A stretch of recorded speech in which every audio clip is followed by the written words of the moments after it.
When parents work hard to give their children a good education and the best start in life, it is right that their children are grateful. And when parents grow old and sick, it is right that their children take care of them and make their last years comfortable and peaceful. Rakesh is a son to please any parent. He knows his duty. He knows what is right.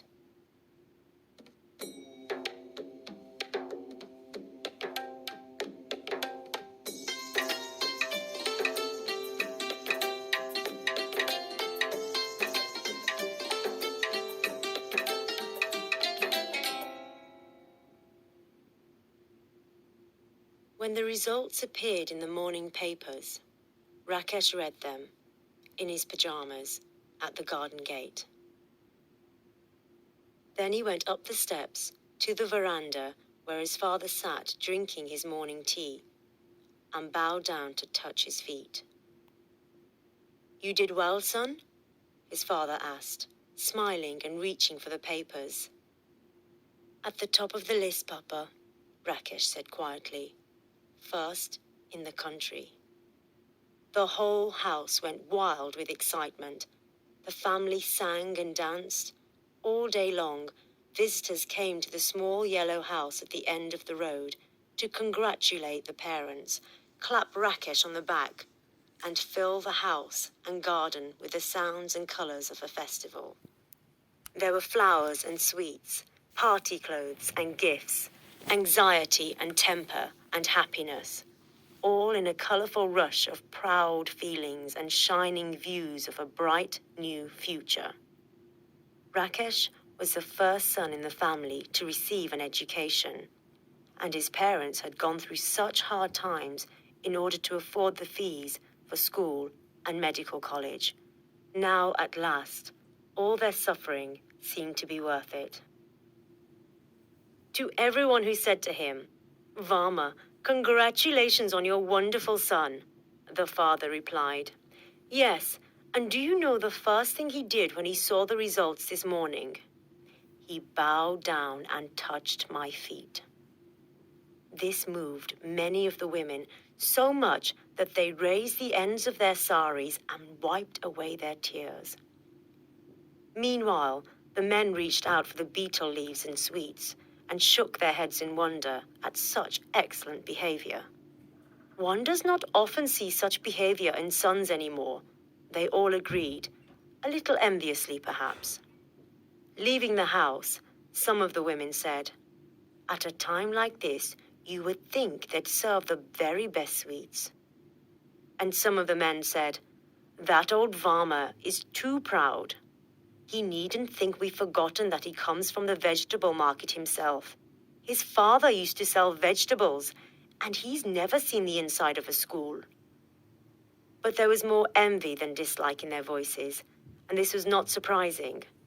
Not every son in that poor suburb at the edge of the city was going to shine as Rakesh shone, and who knew that better than the parents themselves? And that was only the beginning. The first step in Rakesh's climb to the top, when he became both famous and wealthy. He went to work in the best hospital in the USA. That was what his father learned to call it. Not America, which the uneducated neighbors called it. The American doctors said wonderful things about him. And all this was passed back to his proud family. What was more, he came back. He actually returned to that small yellow house, right at the end of the road, where the rubbish lay about in smelly piles just outside the neat, well-kept gardens. To this place, Rakesh returned, and the first thing he did on entering the house was to bow down and touch his father's feet. His mother mainly took pleasure in the strange fact that he had not married in America, as all her neighbors had warned her he would, because wasn't that what all Indian boys went abroad for? Instead, he agreed, almost without argument, to marry a girl she had chosen for him in her own village. A plump and uneducated girl, it was true, but so calm and obedient that she just became another daughter of the house, seemingly too lazy to even try and make Rakesh leave home and buy his own house, as any other girl would probably do. What was more, Veena was pretty, really pretty, in a plump way that only turned to fat after she had their first baby, a son. And then, what did it matter? For some years, Rakesh worked in the city hospital, where he quickly rose to the top and was made a director. He then decided to leave and open his own clinic. When it was built, he took his parents in his car, a new sky blue Ambassador, to see it. A large sign over the door showed his name in big red letters. After that, he seemed to become a little less famous. Or maybe it was only that everyone in town had grown used to him at last. But it was also the beginning of his fortune, because he now became known not only as the best, but also the richest doctor in town. However, all this did not happen overnight. Naturally not. It was a lifetime's work. By now, Rakesh's father had become an old man and had retired from his job selling lamp oil in a shop, which he had done for 40 years. Rakesh's mother died soon afterwards, with a sigh of happiness, because it was her own son who took care of her in her last illness and who sat rubbing her feet at the last moment. Not many women had had a son like that.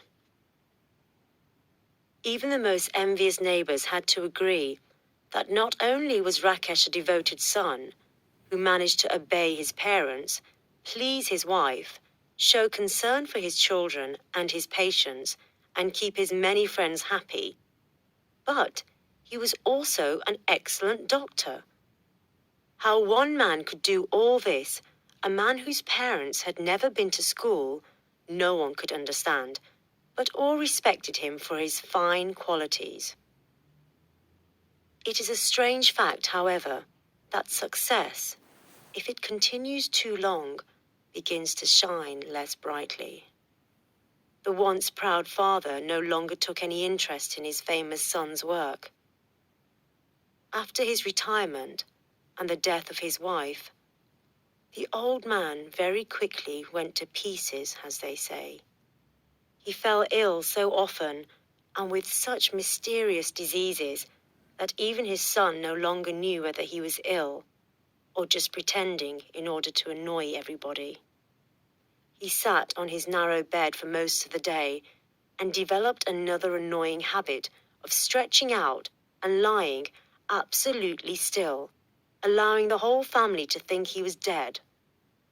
And then suddenly sitting up and spitting out a big mouthful of beetle juice at them all. He did this once too often. There had been a big birthday party in the house for the youngest son, and the celebrations had to stop suddenly when Veena discovered, or thought she discovered, that the old man, stretched out on his bed, was dead. The party broke up and the laughter turned to tears, until the old man sat up and Veena received a mouthful of red beetle juice right on the front of her new sari. After that, no one much cared if he sat up on his bed, spitting, or lay down flat, grey as a dead man.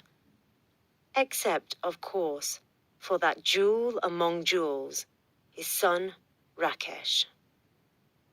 It was Rakesh who brought him his morning tea and sat on the edge of the bed in his pajamas to discuss, or rather, read out the morning news to his father. It made no difference to him that his father's only reply was to spit. It was Rakesh, too, who, on returning from work at the end of the day, persuaded the old man to come out of his room and take the evening air in the garden on the veranda. On summer nights, he ordered the servants to carry the old man's bed onto the grass, and he himself helped his father down the steps and onto the bed for a night under the stars. All this was very pleasant for the old man. What was not so pleasant was that Rakesh even began to control what his father ate. One day, the father ordered Veena to make suji halwa, a rich sweet, and was really sick after eating it. Later, Rakesh marched into the room, not respectfully, but with the confidence of a famous doctor, and said firmly, "No more halwa for you, Papa. We must be sensible at your age. If you must have something sweet, Veena will cook you a little kheer. That's light, just a little rice and milk. But nothing fried, nothing rich. We can't have this happening again." The old man, who was feeling weak after a day's illness, opened his eyes wide at these words. He stared, shocked at his son. He couldn't believe what he had heard. A son who actually refused his father the food he wanted? No, that was impossible. But Rakesh had turned his back and did not notice his father's look. Veena went silently out of the room with a secret smile that only the old man saw and hated. Halwa was the first thing to go. Soon, everything fried was forbidden, then everything sweet, and finally, everything. Everything that the old man enjoyed. The meals that arrived for him twice a day were simple, to say the least. Dry bread, boiled vegetables, and if there were a bit of chicken or fish, that was boiled too.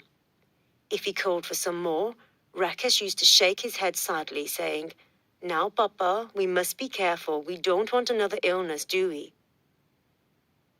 The old man bribed his grandson to buy him sweets in the market.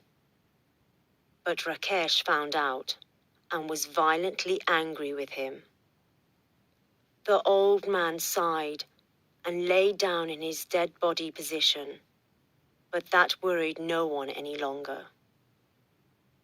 There was only one pleasure left to the old man now. His son's early morning visits and readings from the newspaper could no longer be called that. His visits from neighbors. Old Bhatia, from next door, sometimes came to see him. If Rakesh were at home, he used to help his father into the garden and leave the two old men under the tree, chewing betel leaves and discussing their illnesses enthusiastically. "At least you have a doctor in the house to look after you," sighed Bhatia one day. "Look after me?" cried Varma, his voice breaking with anger. He does not even give me enough to eat." "What?" said Bhatia. "Doesn't give you enough to eat? Your own son?" "My own son. If I ask him for one more piece of bread, he says, 'No, Papa. I have weighed it myself and I can't allow you any more.' He weighs the food he gives me, Bhatia. That's what it has come to." "Never," said Bhatia in horror. "Is it possible, even in these terrible times, for a son to refuse his father food?" "Let me tell you," Varma whispered eagerly. "Today, the family was having fried fish. I could smell it. I called Veena to bring me a piece. She came to the door and said, 'No.'" "Said no?" Now it was Bhatia's voice that broke. "No?" "She said no. Rakesh has ordered her to give me nothing fried. No butter, no oil." "No butter, no oil? How does he expect his father to live?" "That is how he behaves. After I brought him up, gave him an education, made him a great doctor. Great doctor! This is the way great doctors behave to their fathers, Bhatia." But complaining to an old friend like Bhatia did not help much. Varma was now eating so little that he soon became really weak and ill. Rakesh made him take all kinds of medicine instead of the natural foods that Varma wanted. The old man began to feel frightened and helpless. He begged Rakesh not to make him take any more medicine. "Let me die," he cried. "It would be better. I do not want to live if all I get to eat is your medicine." Papa, be reasonable. I leave that to you, the father cried. Let me die now. I cannot live like this. Rakesh left the room, and the old man heard him say, laughing, to someone outside the door, lying all day on his pillows, fed every few hours by my wife's own hands, visited by every member of the family daily, and then he says he does not want to live like this? The medicine he had to take was not completely useless. It kept him alive, long after he stopped wanting to live. In the evenings that summer, the servants used to carry out his bed, with him on it, and put it carelessly down on the veranda. In answer to his complaints, they said the Doctor Sahib had told them he must take the evening air, and the evening air they would make him take. Then Veena, that fat, smiling, silly woman, appeared and piled up his pillows so high that his back ached. Let me lie down, he begged. I can't sit up anymore. Try, Papa. Rakesh says you can if you try, she said, and went off to the other end of the veranda to listen to love songs on the radio. So there he sat, like a dead body, cold and stiff, watching his grandsons playing cricket on the grass and terrified of getting a ball in his eye. At last, the sky blue ambassador arrived. The cricket game stopped at once, and the doctor, the great doctor, all in white, stepped out. Someone ran up to take his bag, others to walk up the steps with him. His wife turned down the radio and called out to offer him tea or a cold drink. But he did not reply or even look at her. Always a devoted son, he went first to the corner where his father sat stiff and silent, staring at nothing. Papa, he said lovingly, sitting on the edge of the bed and reaching out to rub his father's feet.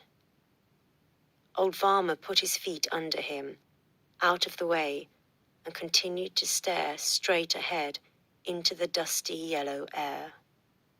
Papa, I'm home. How are you feeling, Papa? Then Varma turned and looked at his son. His face was so old and tired that it could not communicate to the famous man exactly what his father thought of him. I'm dying, he whispered. Let me die, I tell you. Papa, you're joking. His son smiled at him. I've brought you some new medicine. You must take it. It will make you feel stronger again.